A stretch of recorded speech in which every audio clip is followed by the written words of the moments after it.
PvP. We start off down to the bottom left-hand side. Our Red Brawlers play from Cascade. This is DnS. The second time today we see DnS in a French Nation Wars team kill scenario as he plays against the blue Terran player to the top right-hand side of the map. From XED Sports, this is Clem. Alrighty then guys, feeling good, ready to go into this semi-final matchup. I said it earlier, but today's Go4SC2 really was stacked from the very early stages, and glad to be able to bring you guys so many great games so far today. What I am also doing is I've got the second account in the game, so it's very possible if we do end up finishing quickly today, depending on how long the next couple of matches take, we will maybe cast some of the replays of other matches, because I would like to start getting even more content ready so I can upload some stuff to YouTube and so on, because in general, because I've not been casted a lot lately, I have actually run out of YouTube content as well, so we might even cast some extra replays as a bonus for you all at the end of today's stream. We'll see how it's going, we'll see what happens, we'll see how things end up in general. That's kind of the plan right now. As we do just set up here, if this barrack's about to finish up. Now we did just get to see some TVP, but that was between Soul and Mana. So two very different players here, Clem and DnS. It's going to be fun to see how they set up in this one. As we get this set, we get this underway, and we look to see just what the players are going to bring to the party. I'm intrigued to see what Clem opens up with, because he already goes for the Marine rather than the Reaper, and I wonder if that maybe is already a sign of perhaps, you know, Hellions into Cyclones. Maybe we see something similar to what we saw earlier from our Terran player Soul against Mana. Definitely a little bit of a possibility here. Let's see what we can get up in towards. Just going to see that factory finishing, reactor on the way, and there's the command center coming down on the natural. Does Reno ever play on WardiTV? Yeah, we cast Reno quite a lot. He actually won our WardiTV Invitational number 2. He won our WardiTV Christmas Invitational. The guy wins quite a lot of our events. It's kind of funny, I have to say. Especially the recent ones. But, yeah, he does play quite a bit. We have a bunch of Reno games on our YouTube channel, youtube.com/WardiTV. If you want to catch up with them, I would recommend Reno vs. Beyond from the OSC Championships. It was absolutely incredible. Probably one of the best series I cast this year. Definitely check that out if you are looking for a Reno game. Anyways, in this game right now, Starport's on the way up here from Clem. And we are going to be seeing the shield battery on the way up from DnS. A couple more Widow Mines on the way out. It is a reactor on the factory, but it's Widow Mines and a Starport, so it's going to be a quad mine drop. Maybe with a couple of, well, he already has a couple of Hellions, so we'll see what they can get up to as well. Maybe run by and distract.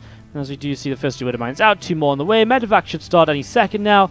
Although Clem doesn't have the gas, so his build isn't quite lining up. A little bit of a mistake here by Clem somewhere along the way. This isn't quite as clean as we usually expect these games to look, I suppose. You know, when we're talking about this level of play, we usually do expect this to be truly the, you know, cleanest, most nicest builds ever. Sometimes, you know, little mistakes do happen, and this one definitely doesn't look perfect from Clem. He's even going to now send some of his Widow Mines into Mineral Lines to defend from Oracles, although DnS, very cautious with his first Oracle, is not going to be using it too aggressively at all, and is instead just going to be using it defensively. Finds a couple of Hellions already, doesn't get a kill. Maybe he will if he keeps on chasing. Looks as though the Hellions will get away as Phoenix will continue to come on out, though. That's going to help a lot in terms of shutting down a Medevac, lifting up Widow Mines to shut them down for a little bit. It's actually, you know, Phoenix production, I think, in general, is a very great way to open defensively in the game, because it just does so much for you. So, excited to see how that goes as these Hellions gather up on the top side and looking to see just where they can head to next. Maybe trying to sneak by in towards the third base, perhaps? Nope, just going to turn away. Alright, well, they turn away. Stimpack on the way up here from Clem. There's another couple of barracks on the way out here. Just a couple more racks coming through as we see Widow Mines are going to start dropping this mineral line. Probes start to pull away, but that's where it's dangerous because the Hellions can obviously dive in. Nice lift ups though so far. 5, 6, 7, 8 workers going down. Oh, the Hellions will try for anything they can get in this main base. They will get one more probe. 9 workers killed is not a bad start, right? It's not terrible. And he does get out with 2 of the Widow Mines, although the Phoenix will find them and shut this down. Because A, he can shut down the Medevac, and then he can come back and lift up those Widow Mines. Of course, I'm not sure why he lets the Medevac get away. One Phoenix will hunt it down. Now everything is going to die, so that's going to be a bit of a shame. Both Widow Mines get picked off. As we are going to be seeing the supply depot comes down. I mean, little bits and pieces over here. Stimpack, combat shield's about to start. Clem just transitioned very starting to bio. I mean, 9 workers is nice, don't get me wrong. It just would have been nice for him to save something out of this entire army, which committed across the map. As it stands, I think 9 workers is a bit painful for DnS, but not the end of the world, because he does have a 3rd Nexus up, and he can focus on chrono boosting just some workers out for the next little while now. And that's exactly what he will start to do. So chrono boosting out those workers. Still see some of these Phoenix gathering together towards the upper right-hand side. A few more Marines of Clem are gathering up as well. Refinery is being mined away from at the moment. Another refinery here as well, just setting up. And we are going to be seeing another Oracle gathers together. As you'll see, these Marines going to try for one of the Phoenix. Doesn't quite get it. Uh-oh, Clem's in trouble. He's got nothing here. These Phoenix lifting up a few units early as well. Definitely helping out. And suddenly, there's not much to defend at all, and this mineral line is in some heavy trouble. Workers starting to go down, and DnS finding himself some revenge. Not going to dive in any further, though. Those widow mines are a bit dangerous. He has the Oracle for Revelation, perhaps, but he doesn't have energy yet, so he can't just commit in yet. If he revelates the widow mines and then lifts them with the Phoenix, okay, maybe he can dive, but he also isn't reinforcing, right? And now Clem's getting a few more units. This was a very scary moment, I think, for Clem, but he's defended and he's stayed alive, and that's the most important thing for him for now. Biggest issue, though, is the 3rd Nexus up here for the Protoss player. And what's Clem doing? 2 more barracks, 5 racks, kind of all in, essentially. As we do see these few bio units coming around this side. Actually going to find himself the Oracle. Just gets that there. Shuts down further Revelations is probably more important than picking off one of the many Phoenix in this. So that's a nice little pick off. Again, just going to be seeing a few more units coming forward. As we do see one of those medevacs getting taken down. The 2nd medevac taking some shots as well, but doesn't quite fall. Units continue to come over to the left-hand side here. Marine gets picked off, and again, those Phoenix just getting pushed away. Another couple of gates coming through. Templar Archives is halfway done, and again, slowly but surely, Clem is approaching the other side of the map, but I'm just not sure I really like this for him. Charge is going to be done. Upgrades are going to be finishing. And as he gets a 3rd CC up, this looks a bit better because maybe he doesn't have to commit to the full-on attack, but he's been behind in income for a good amount of time, apart from when he forced a few probes to run away. DnS is just have everything going his way so far this game. He's playing this out very well, looking to push himself through to those Go4SC2 finals here today, of course. So he's looking for that. More Phoenix coming up to the top side of the map at the moment. Again, this 3rd CC will finish up in just a moment or so. More bio units here from Clem coming out, and we are going to be seeing DnS coming back over to the right-hand side once more. We've seen one SCV picked off already. Marine doing a little bit more damage. Liberator there as well, maybe ready to push those Phoenix away. And the Ghost Academy will be finishing in a moment or two. Clem able to finish that up, and he's going to be able to maybe just about get another little something out of it, you know, get Cloak going, get those ghosts coming through. That's going to be something that could go a long way. A couple ghosts, CMP and Phoenix, immediately makes them much more useless than they usually are. Obviously, they can still fight in the sky, but one of the big things about Phoenix is their ability, and they really are so good at it. Their straight up just ability to just lift units at the tail end of a fight, or lift units during a fight even, to take out some of the important units, such as Marauders, or maybe a tank, or Widow Mines. So, interesting to get the ghosts coming in nice and quick here. So far, they're not being caught off. Oh, that's what I'm scared of. The ghost popping out and just getting caught instantly by Phoenix. Obviously, a great pick off there by DnS. And he's getting, he's essentially kind of getting paid for just sitting here right now, picking off units a few at a time, and definitely getting some value. He's got so much energy on these Phoenix. He can get so many of these reinforcements. As Clem starts to move across the map, I mean, obviously the Phoenix can decide to come back home and to fight as well. Although for now, they're just happy kind of picking off reinforcements still. Widow Mine will get to Burrow, which is something. So many Zealots over here, by the way. It's a lot of Widow Mines from Clem, but can they get the connections they need? Can these ghosts hit the EMPs that are required of them? First EMPs are very good. Oh my god, this is going to be a massacre initially. Those Zealots disappear because of the EMP Widow Mine combo. Widow Mines hitting Phoenix on the tail end as well as they fly in to reinforce. The start of this fight was very good for Clem, but I do just wonder if DnS just had a bit too much from the get-go anyways. You see right now, Clem is continuing to kite away. Some more Zealots continuing to go down. More units from Clem coming out and heading in towards the center of the map here. Phoenix continuing to gather together. Colossus, 2 more Archons continue to come on in, and we're going to be seeing that +1 attack on the Forge continuing to come up as well. These few Phoenix seeing what else they can do, and a couple more Widow Mines from Clem going to burrow on this ramp. Again, trying to stim on forward. Another EMP hits nicely towards the back end of this here. Widow Mines going off. A couple of Phoenix going down, continuing to push forwards. +2 armor from DnS is in play, and that's helping so many of these units tank, even when kiting away. But Clem's got enough units to fight here, and that's the scary thing for DnS, that Clem may start cleaving his way through this. Look at those Archons, they're super low health. 2 of them go down. Suddenly this is a very different game. There goes 1 from the Widow Mines. The Stalkers here are low. Clem has to lift up and leave, but he's got reinforcements coming forwards, and I think the biggest issue for Clem is the DnS is getting so many power units up. 2 of the Archons do survive this attack. The Colossi are coming into play, and the more of these units that get on the field, the less and less powerful the Bio Army alone is going to be. This Bio Army works wonders when it's gateway units, when it's, you know, Immortals maybe, when there's not splash damage mixed in. But as soon as the Colossus come out, the Archons come out, it gets worse and worse and worse, it feels. And that's kind of what we're heading into right now, as this Phoenix jumps onto those medevacs already. Those medevacs taking a little bit of damage. They're looking to see where they can go, but obviously DnS knows about the potential drop, and so he's already warping in Stalkers, although that's a slow warp in. Maybe you can kill the Robobay here, cancel the extended thermal lance, make those Colossi a little less effective for a little while. I think it would be a great target for him if he notices it's still kind of researching here. If he notices, that's the biggest issue, right? Does he notice? I mean, maybe he just feels it's more valuable to try and get these units instead. He's trying to fight on the top side of the map, but DnS is able to push this attack away without issue. As you see this continued fight ongoing.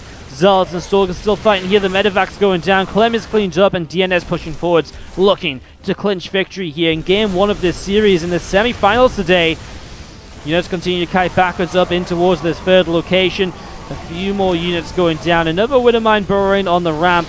A force field drops, and we are going to be seeing a Zealot going down.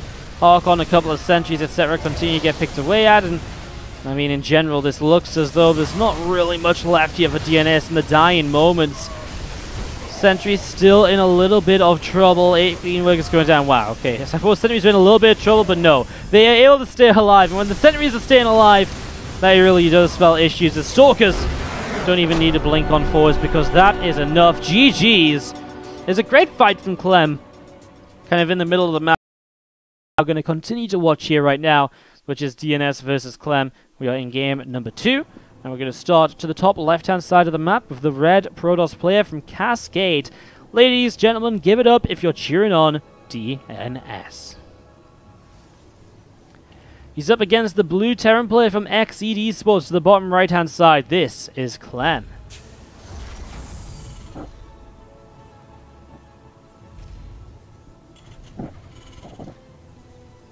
Alright then, Barracks on the way up over here to start things out. Let's see if Clem, our youngster in today's Go4SC2, is able to bounce back and take down DnS, at least in this game number 2, to take us to an ace match. That'd be awesome. I'd be down for that. I'm not sure about you guys, although I'm pretty sure you probably would be.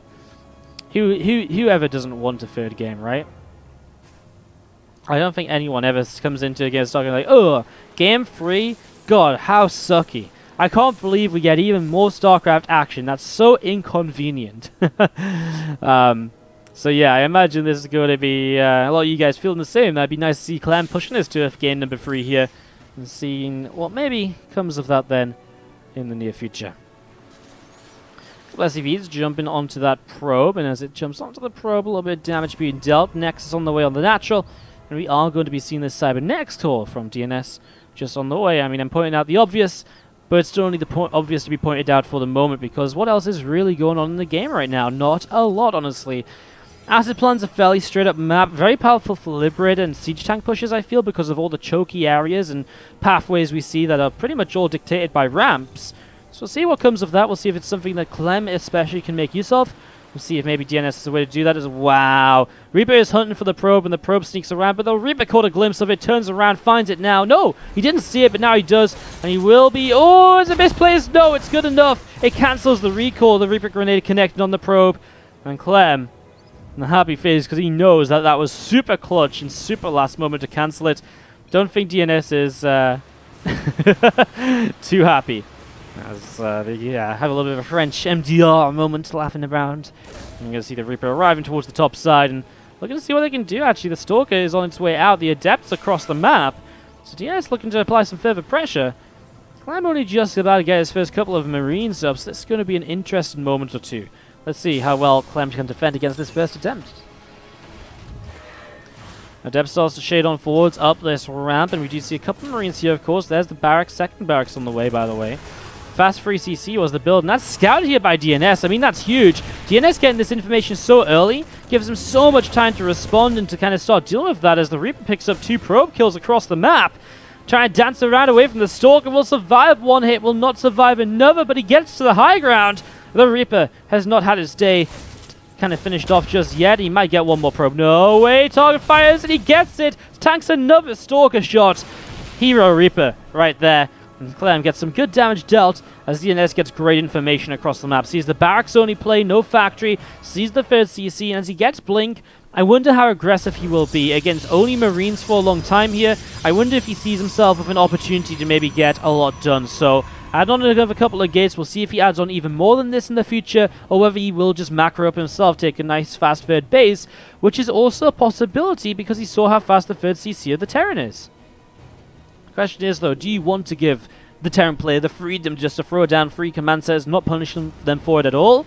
You know, maybe not, right? And that's maybe where, you know, something else we can kind of look at here. There's a couple of Stalkers poking at that bunker, and SCV will be pulled off the mineral line to repair the bunker back up to health. We're going to be seeing Stimpack still coming through, a factory on its way as well.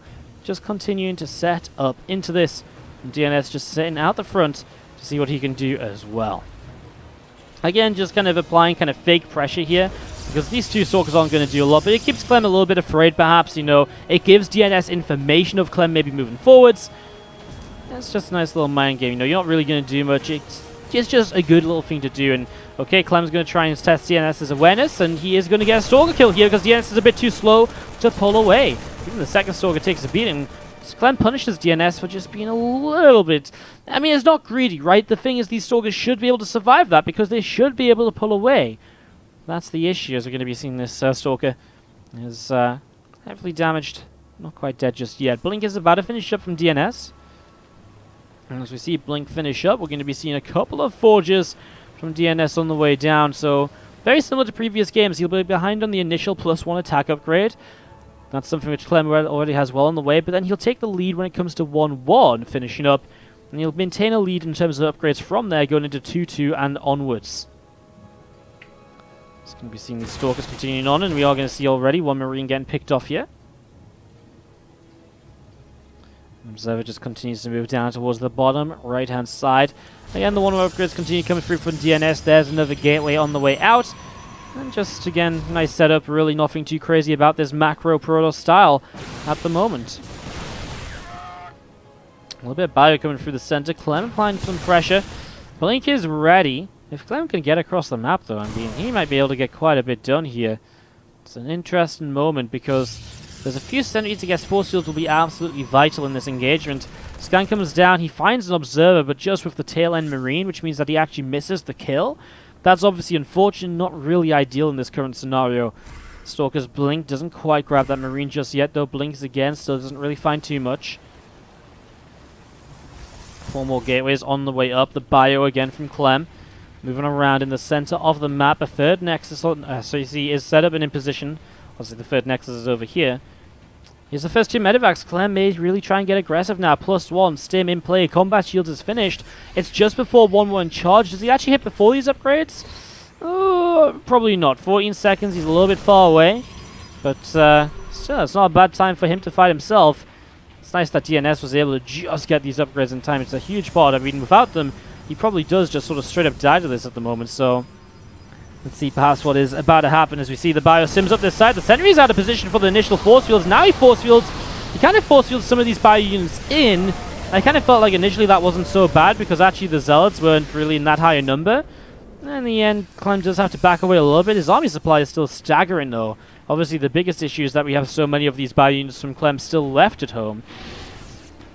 Hallucination gets taken down there. I'm just going to be seeing Stalkers and Immortals and Zealots coming into the center of the map, and Blink is going to try and get a medevac. Doesn't quite find it. The force field, only one, doesn't quite get what he wants either. Slows down some of these units, but Clem is able to keep enough alive. And again, his reinforcements are continuing to set up over on this side. Another supply depot just on the way here in the center, and we are going to be seeing 2-2 upgrades on the way being chrono boosted by DnS. As time passes by, he gets into a better and better position when it comes down to these upgrades. So 2-2 about halfway done at the moment, as Clem is going to be continuing up through the center. Meanwhile, by the way, in our other semi-final, Guru has just taken game 1 off of Mana with a big mutalist play. He was kind of playing mutas for a long time, and eventually he just wore Mana a little bit too thin. It was a pretty intense game, though, a very exciting one, definitely. As we do see this Bioforce just finding the Zealot right here, though, to focus back in on this one. We'll continue to give you guys updates from Mana versus Guru on the other side of this bracket at the moment. For now, though, Clem and DnS, as DnS is looking to take game 2 and put himself straight through into the finals here today. Bioforce moving over to the right. Stalkers can get a medevac here if they're quick, but the medevac's turn. There's the Blink Force, an entire stim, though, but maybe Clem uses it to go up the ramp already. Few High Templar morphing in, obviously no Storm here. 2 seconds away, and oh my god, those Widow Mines could be huge. He actually doesn't get any friendly fire, which means that these bio units are going to have a field day at the moment. Zealots are going down, but maybe they just took a little bit too long to go down, especially as the 2-2 finishes up. Now Clem should maybe be looking to try and turn around and fight those Stalkers as they continue to blink on after the rest of these units. Oh, boost baby, boost. Okay, one Stalker goes down there in the end, as a Ghost Academy does start coming up over here, and another couple of barracks coming through as well. Supply depot goes down. We are going to see another couple of liberation zones setting up as well. +3/+3 upgrades at the moment for DnS also coming through right now. Ghost Academy, as we were mentioning before, is about to finish. 2-2 upgrades continuing on along. +2 weapons is about to finish up as well, and +2 armor is coming through, but again, DnS is free freeze on the way. Those upgrades are just monstrous at the moment. It's something that Clem is really going to struggle with here, continuing onwards through this game. It's going to be very, very difficult to make something happen with that. A few Zealots going over to the right-hand side. Some Widow Mines burrow here in the front. A few Marauders stimming ahead. I love it. Going to grab themselves a High Templar already. Very, very nicely done in that regard. And again, this War Prism going all the way around the right-hand side is Liberators having a little bit of a look to see what they can do. Clem's army supply up by 30. Looking good for him here, and especially with Liberators in play. Up in army supply with Liberators. That's generally very scary. Big Warping in the main base. Liberator comes in to try and help out. It goes this here, and EMP could be nice. A couple of Widow Mines too to help out, as we are going to be seeing a bunch of units that she should be able to clean this up, so not bad. Nice quick cleanup here, and getting rid of the Warp Prism so quickly does play well, but actually there's attack in on towards the 4th Nexus. DnS is going to lose it, even with the recall. Oh no, Clem backs away. I mean, he was never going to get out with those units, as you can see. I really thought he was just going to target it down. I thought he was just going to commit for it. But no, not the case, and the Nexus just about survives. As we do see the Liberators here will be able to pick off that Warp Prism. Nicely done. 11 SCVs go down.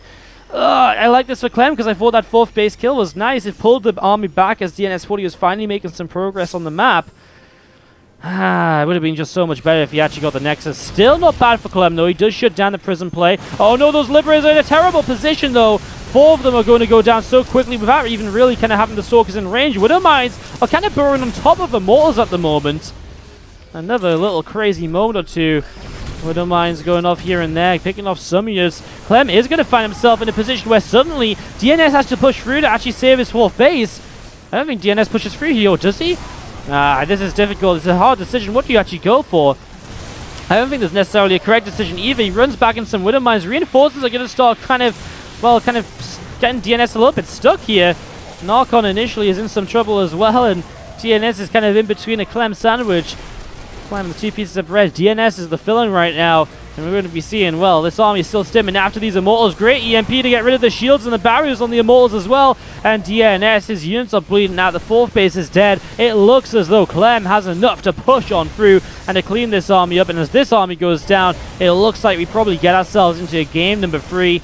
As you see, the Stalkers continue to just back away whenever possible. Another Liberator here and there, taking some more damage. A few more Zealots warping in. They're going to come in from the right-hand side and continue to be pushed away. So many Libs, though, and at this stage, what do you even do? Advanced Ballistics in play. That Lib range means that it's just so easy to get the Libs in a position where they're just unable to be really dealt with.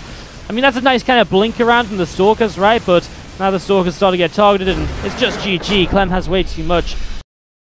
Let's jump into game 3 of this series. Ace match. A little bit of sneaky play coming out at the moment. We'll talk about that in a moment. Let's introduce our players. Just in case you forgot, the blue Protoss to the top left-hand side of Backwater. He is DnS. And he is up against the red Terran bottom right from XED Sports playing some mind games. This is Clem. With that barracks just up over here, trying to kind of scare DnS a little bit, but DnS will find it. And now he has no real further reason to be scared. What's up, Diesel Max Power, for the 3-month resub as well, and I said I would come back to it. Papa Mitch with the 33 months. What is up, my friend? How are you doing? Thank you so much for 33 months. And Diesel Max Power with the 3 months to make the resubs recently be free. I'm not sure what that really means, but it's kind of cool. Thank you so much, guys. Appreciate it. Got some love in the chat. Thank you so much for continuing to resubscribe and support the channel, especially after we've been gone for a little while due to other events occurring and casting on other channels and stuff like that. I really do appreciate you guys continuing to come on back and spread the love, and yeah, just appreciate it as always, guys. Thank you very much. Thank you very much, as we do just go into this third game, looking to see what happens between the players, as we see Clem again, by the way, fast free CC. I mean, this is exactly what he just did in the last game. Super fast third base, something that DnS saw early, and still ended up losing 2. Now let's see what he does this time around. Can he scout it early is my first question. And if he does he respond differently? So in that last game, I don't think DnS played badly. I just think Clem played well. He put himself into good positions. He really just out-positioned DnS in a lot of ways. I don't think DnS's approach to the kind of build orders as set was a bad thing. It was just an unfortunate one in kind of the way that certain little bits and pieces went, as this first adept does come across the map. And we will be seeing these couple of Marines starting to fight back, starting to push this adept away.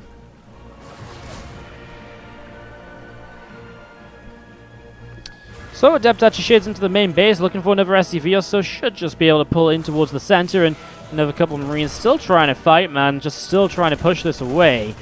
And as we are going to be seeing these extra barracks coming through. I mean, this is the thing. DnS scouts, though, right? And while he doesn't necessarily see the third CC, he kind of does see it, because he sees 2 barracks coming up very late. He sees, you know, no factory. It just all goes. He sees 1 gas as well, and that's maybe the biggest telltale sign. And so realistically here, I think DnS has a very good read on this game yet again. Let's see again if he changes things up this time, or what exactly his plan may be. He does go for a Robo Facility. So Robo Facility rather than the faster Twilight Council last time. This is obviously maybe something to do with the fact he already went for a Stargate here, so it is a bit different just naturally from what he chose to do straight away. Picks off that Reaper before he can pick up any further information, as he starts to come down across towards the bottom right-hand side of the map. Let's see what he can get up to right now, as a few Adepts and this Oracle going to see just what might happen. So Adept shade on up. Depot is not there to kind of complete the wall, which is actually a bit of an issue, because now these Adepts could commit. Already pulled the Marines out of position, though, and now Adepts can actually just go into the natural. Oracle here to back it up if they kind of gets the opportunity. These 3 Adepts are generally what you need to one-shot a Marine. But unfortunately, is not able to really do too much there. The Marines back in position. Well done, I think, here by Clem. Good defense to keep himself kicking at the moment in this game 3 of the series. Oracle comes over the right-hand side. A second Oracle is arriving as well. Robotics Bay on the way up in this main base. And by the way, just as a quick update, Mana has tied up the series against Guru. 1-1. Tied up. Okay, well that's looking pretty nice for those guys. That's also going to game 3.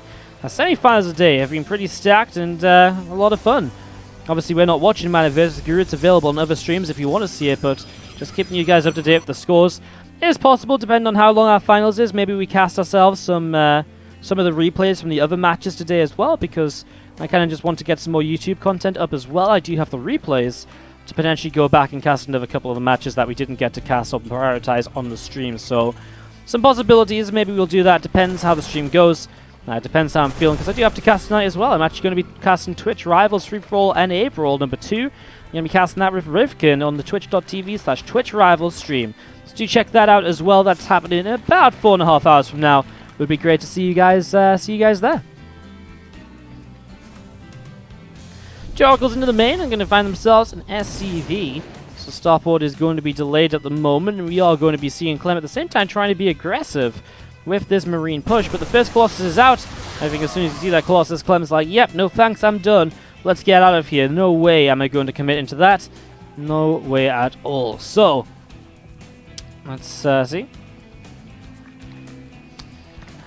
What happens is he pulls all the way back down to the bottom right-hand side. Clem's going to have to start setting up to deal with these Colossus. Something that obviously DnS is prioritizing in this game, but I didn't prioritize last time. Two Oracles heading in towards the main here. DnS just still keeping these active, seeing what he can do with them. Only one Observer lost this game so far. You know, Clem didn't lose too much, but still, a few SCVs, a few Marines, it does add up. Is DnS just off to a nice start up until this stage. Marines just pushing on forwards.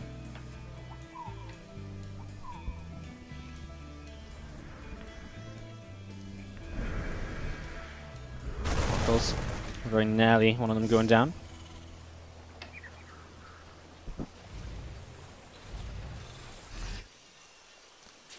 So we've seen this blink about halfway done. Robobay about to finish with the extended thermal lance. The +1 attack as well, coming up to completion in the next couple of moments.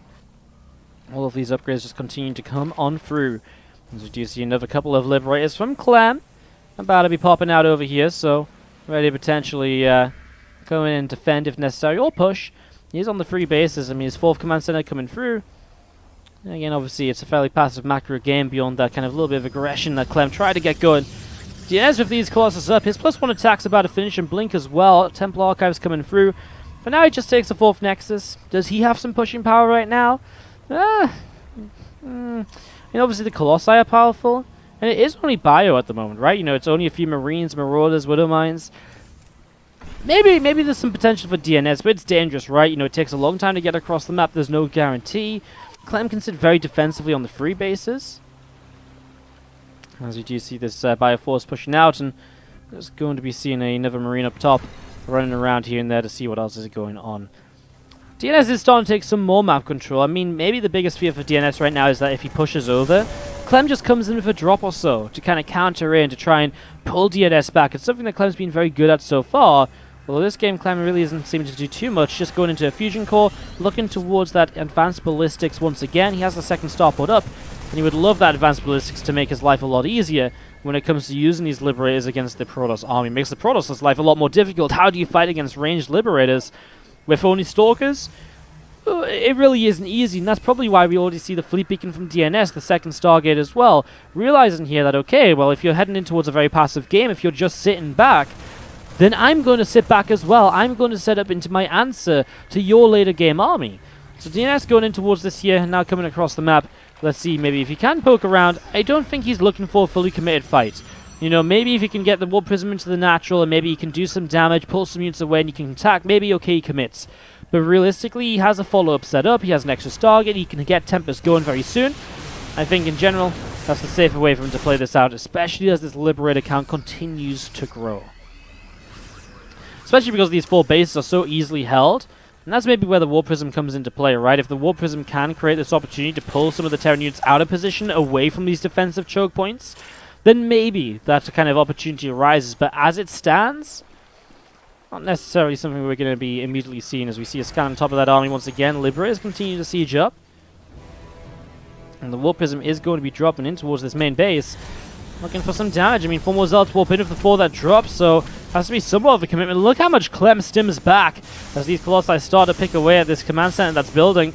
Not the end of the world losing a 5th base building. And we do see that obviously enough bio was sent in here to clean this up. Does he save the Ghost Academy? He needs to start repairing it. It's not going to happen. So Ghost Academy falls. Not much done by DnS at the front, but again, he doesn't need to overcommit in. Little bits and pieces of damage done so far is great, because it gets him the setup for the Tempest in the later stages. Maybe moving forwards here. Widow Mines will actually go off. No blink backwards by DnS. It's a lot of damage taken, actually, and even one of the Colossus getting very low here and is just in Liberator range, maybe there. That Liberator on Siege, so we'll never find out. As we are going to be seeing bio units splitting up and coming in from a couple of angles. DnS, is he in some trouble? Well, force fields are dropping. The force fields are very good. And I think Clem may have to start kind of backing away from this. But actually, maybe he has too good of a surround. The Liberators come forward. That's why I was most afraid of him fighting without the libs. But now they arrive. It's a completely different affair. And DnS will lose everything on this side of the map. Meanwhile, Zealot's in the main base, but DnS now, well, there's nothing on the center, right? So Clem can send absolutely everything back into the main to deal with this. Widowmine Hero there's going to start helping out. The Liberators are the first to really arrive to the scene to truly help out. As we're going to be seeing, maybe the Liberators should have gone for the Warp Prism. The Stalkers lift up. The last few Zealots going down. 15 to 20 workers will end up dying here. And okay, it stops Clem from immediately going across the map, which is important because if DnS was attacked right now, he does not have a position to really defend, right?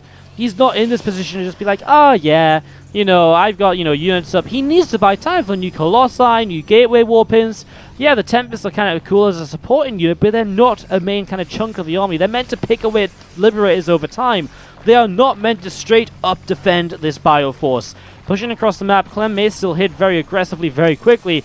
He may be able to still get something done. Let's see if these couple Disruptors can do something as well as Clem splits up. First Disruptor shot misses absolutely everything. And these Liberators are just slowly pushing forwards here. Disruptor once again misses everything as the Disruptor actually goes down. Coming up to the top side, this Nexus will be starting to fall. Taking a little bit more damage once again. Templar again coming forward. The Liberator takes a shot. Doesn't quite go down. Okay, now it does fall. Just missing that magic number. Now it is there. Oh, these Tempests are starting to get a lot of damage done. The Liberators are just committing onto the Tempest. Colossus coming out. The Liberators will siege from a distance as the bio units want to try and push forwards, but that Liberator count is being destroyed at the moment. And Clem is going to have to back away. He doesn't have an answer here for the Tempest, and he adds on more starports. It may be time for him to look beyond pure Liberator play in the skies. Maybe time for him to actually go in towards a few more Vikings, which can go a long way in actually fighting against Tempest. Obviously will be useful against Colossus as well. Well, still another Disruptor or two being mixed in here or there. I like it. Another kind of form of splash damage to help DnS out. You know, in a game where he isn't playing with Storm at all, is something that he maybe needs to be cautious of.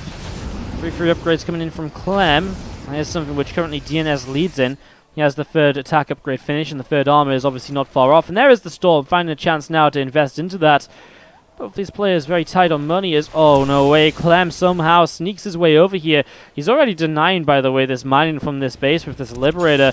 As we're going to see the Medivacs actually just going to boost up north. Maybe going to try and hit the natural, or maybe just find the probes, I guess. Well, you'll be able to unload here, and a few Zealots, or maybe even a DT or two walks in to help defend. There's actually quite a lot of damage being done. 15 workers already found. Widowmine's help with the initial Zealots, and the Warpin.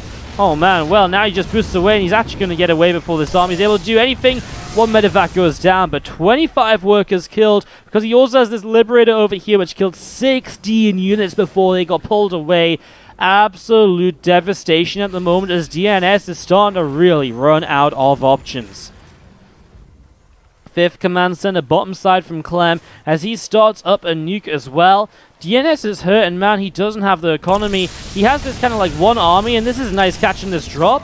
But like I was saying, he doesn't really have a bank behind this. So with this army, if he doesn't win this fight convincingly, he might be in a lot of trouble here. A DT runs past a few of these bio units. A Storm comes down, and some of these Marauders do start to get cleaned out. Stalkers blinking forwards will find themselves a couple of extra kills. Marauders still going down. I mean, this drop is cleaned up, but again, it's the army at home that's the biggest issue.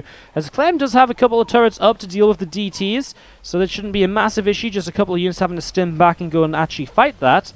And still, you know, something he has to go and do is, you see a few SCVs will start going down. So some revenge here from Clem, from DnS. Clem is actually not too far ahead on workers anymore. DnS did a good job of rebuilding. First nuke comes down defensively, and DnS just backs away. Maybe looking around his bases, just double checking where exactly that's going on as Clem actually takes a lot longer to respond to this single DT than he should have done. 14 workers go down in a scenario where maybe it should have been 5 to 10 at most. Does he need to rebuild the workers? He's on 62. He could probably get away with just building an army. Yes, suddenly DnS who actually has the bank, and Clem who doesn't. Oh my god, initial... Oh! First connection on the Disruptors. Huge free ghost already after the Tempest got a good opening setup. The Storms are huge as well. The EMPs just are not finding their targets. Liberators now do siege up though, and this is where this could completely turn around. Some bio from the right-hand side, but I think DnS has just had too good of an opening fight. I mean, the first couple of Liberators got annihilated by the Tempest, then suddenly 3 ghosts go down. The Storms were amazing. DnS kind of, you know, dealt with the attack on the left-hand side before the attack on the right-hand side even really started to come through. And now DnS is suddenly breaking through.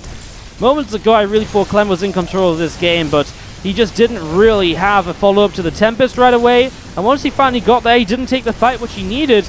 And DnS, with the great engagement on this side, is going to clean up. He's going to try Clem a desperation nuke on top of the army. As DnS is going to keep on fighting. He sees the ghost though, he'll get rid of them, and that nuke will be cancelled to send DnS through to a grand final, where he will be playing against Guru, who has just taken down Mana 2-1. DnS versus Guru is today's grand final best of 5. That's going to be getting